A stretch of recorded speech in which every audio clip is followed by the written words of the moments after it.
thanks for tuning in to Aqua Girl Talks. Today I want to talk about injecting CO2 into the planted tank.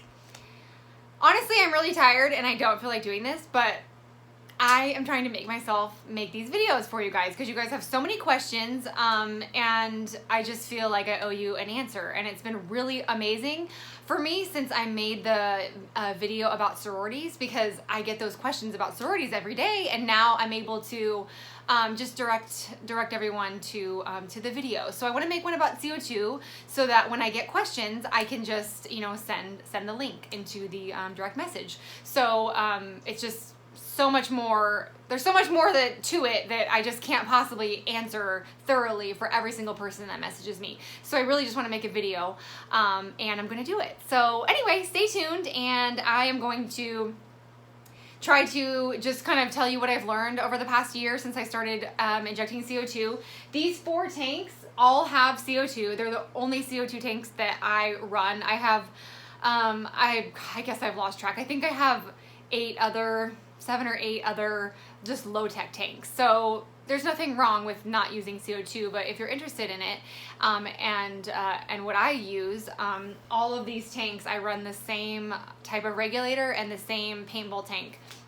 So it's the same equipment on all the tanks. So I'd love to share with you the brand of regulator that I use, and the paintball tank, and just some general how-tos to start using CO2 in your tanks. I think people make it out to be a lot scarier than it is. It definitely can be. It's nothing to be taken lightly, but as somebody that only got into this hobby almost 2 years ago, I have not had a fish death related to using CO2 in the planted tank. So you can do this with caution, and it can be fine, and you can learn as you go. I think the biggest problems that you'll run into is just balancing it out with the lights and the fertilizer, and I think the biggest risk is more having an abundance of algae, because you have so much nutrients going into the tank. More so than gassing fish, in my experience, although I've certainly witnessed many other people accidentally gassing fish because of equipment malfunction, or just accidents happen. So anyway, I'm going to go ahead and just do a run over of what I'm using and kind of figure it out as I go through this. I just am winging it. I don't really know what I'm doing at all. So bear with me. Thanks. So they are all extremely excited that I'm hanging out by their tank. So they are gathered in the corner because I'm about to show you their regulator and CO2 tank. So this is a Aquatek mini CO2 regulator. And I have it attached to a 24-ounce TIPPMAN paintball tank. I know that local to me, Dick's Sporting Goods has these paintball tanks. I'm sure a lot of the sporting goods stores have them in stock, but I actually did get mine from Amazon. The 20 or 24-ounce paintball tanks will fit with the mini regulator. If you're running like 5-pound large CO2 tanks, then you're gonna have to get a large regular size regulator. These mini ones are just made so that you don't need an adapter to fit onto the small paintball tanks. The other thing that I have hooked up to the regulator is CO2 tubing. It's different than airline tubing, so I picked that up on Amazon. I'll go ahead and link everything in the description at the end of the video, so you can kind of be able to just kind of get on there and order everything if you don't have these things local, or you don't feel like going hunting for them. But CO2 tubing is different than airline. So airline tubing is for connecting an air stone or a sponge filter to a tank. It's different, and it won't crack or anything with pressure running CO2 through it continuously. The other thing that you'll need, that actually you won't need if you get the Aquatek Mini, it comes with a bubble counter. This one should be filled all the way to the top with water, but I just spontaneously decided to do this video, so I'm not prepared. But it works just the same. It's just low. So I fill this with water all the way, and I can kind of keep track. You can see how you can tell that's the CO2 passing through the bubble counter, and then it's going into the tank. So you can keep track. I would say as a beginner, you would start with, say, a bubble per second to kind of just see how your plants and fish are reacting, and you can turn it up from there. I have 2 filters running in this tank causing water agitation, so I have the CO2 up a little bit higher because the flow is gassing off some of the CO2 that I am injecting.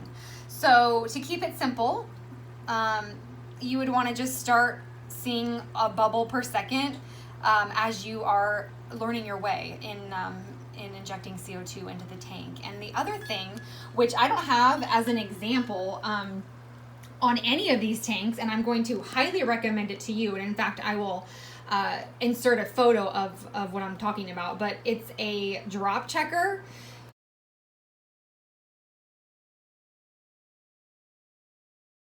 And it's just a little device that you would stick inside the tank, and you would put some liquid into it, and it will show you, it'll color code for you how much CO2 you're injecting into the tank. So basically, it'll be filled with blue liquid, and as the CO2 is going into the tank, if there's enough CO2, that fluid will turn green and possibly yellow depending on how much you're injecting into the tank.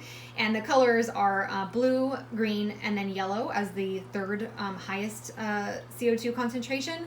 So blue would tell you that you don't have your CO2 up high enough. If it doesn't start to turn green within the first hour that it's on, then you would go ahead and just, adjust that accordingly. Over time. Nothing's a rush. I mean, it's no big deal. Just take your time, do a bubble per second, and see how it goes the first couple days with your drop checker, and see what the color is. And if the drop checker never changes from blue, then you know that you can adjust it a little bit safely. And the color you'll be looking for is green to lime green, and even some people prefer to have it yellow. It just kind of depends. How much light you have, and what fertilizer you're using, and then how your fish react. Honestly, that's kind of their health and safety is most important. So you can certainly play with the amount of CO2 you're injecting, but starting on the low end is always the most responsible choice, and you can rest easier knowing that you're probably not going to have an accident gassing your fish on the low end of the spectrum.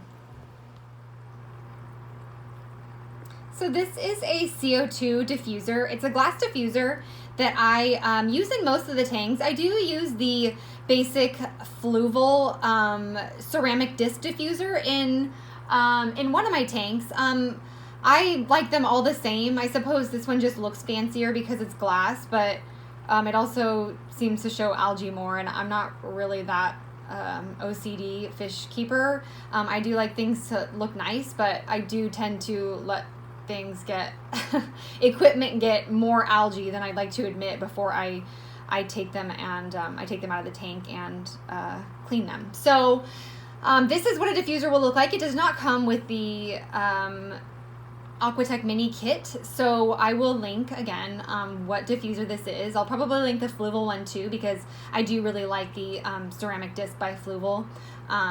So anyway, that's what it'll look like when the CO2 is effectively and efficiently coming out of the diffuser. So this part of it connects to that CO2 tubing I was telling you about. So part of the tubing connects to the regulator, and then the other part of it connects to the inlet of the bubble counter, and then the outlet of the bubble counter and into the diffuser. So I will show you all of this shortly, but it's really not as confusing as it sounds.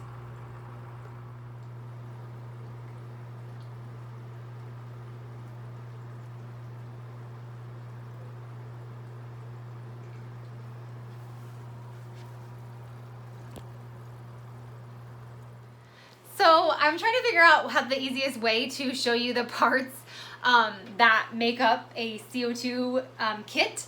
So I figured it was just easier for me to just show you on the tank it's easier for myself, because I don't really want to disconnect all this and then show it to you all taken apart and then put it all back together. So I'm taking the easy way out, and I'm just going to show you while it's running so that it doesn't disrupt my tank. So, and maybe it's easier for you to just see it all on a tank to begin with. So I'm thinking of you too.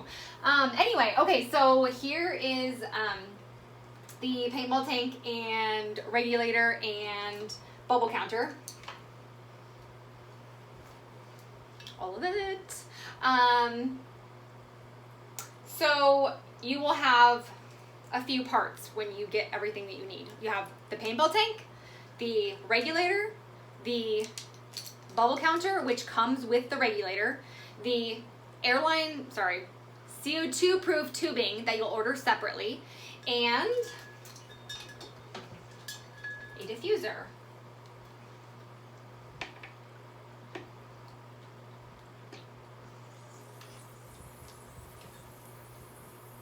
So the CO2 tubing will connect to your regulator, and then it will go, let's see if I can get all of this untangled. This is intense. Okay. So the tubing will go from the regulator to the bubble counter on the bottom, and then we're going to cut it. So it'll go, the one piece will go from the regulator into the bottom of the bubble counter. Fill the bubble counter with water, because if you don't, you're going to blow the bubble counter off of the regulator when you try it. And it doesn't hurt anything, it just scars you for life. So it's loud and it's startling. So fill your bubble counter with water. And then the next piece of CO2 tubing will go on the other part of the bubble counter. So one piece regulator to bubble counter, other piece bubble counter to diffuser. So this clear thing is the diffuser that I showed you earlier in my 22 gallon running.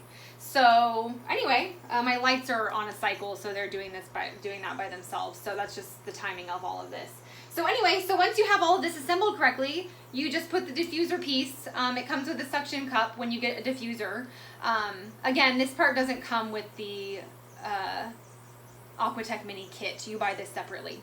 So anyway, so then you just stick it to the wall. And the other thing is that you want to put the CO2 diffuser underneath some kind of flow. So I put it right under one of my hang-on back filters, so that as the CO2 comes out of the diffuser, it gets dispersed with the flow of the hang-on back filter. So if you have any kind of filter that you have, whether it's a canister filter or even a sponge filter, when I first started, I only had sponge filters on these tanks. So I actually put the diffuser next to the sponge filter, because the bubbles that came up broke up those CO2 bubbles and got more of it dispersed into the tank. So most people will tell you not to use sponge filters with CO2 setups, because the bubbles will gas off the CO2.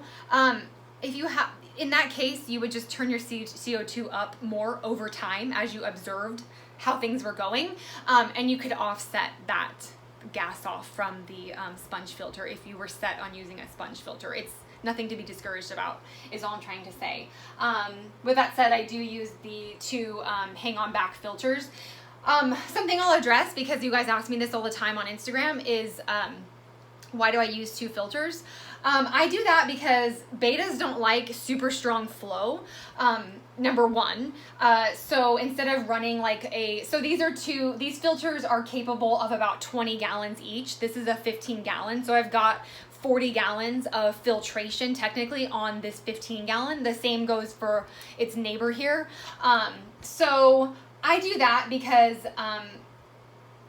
if I had one huge filter capable of 40 gallons, it's just gonna blow them away, in my opinion. It's gonna be too much flow, and it's gonna be in one section of the tank, whereas I have two smaller ones that have a moderate amount of flow that they can handle, and the flow is coming through evenly throughout the whole tank, as opposed to, like one big one on one side or something like that. So for me and the fish that I keep, I do choose to keep two hang-on back filters on each of these 15 gallons, and I have 3 on my on my 22 gallon, which is as long as these two tanks combined, so that the flow is evenly dispersed and it's not too much flow.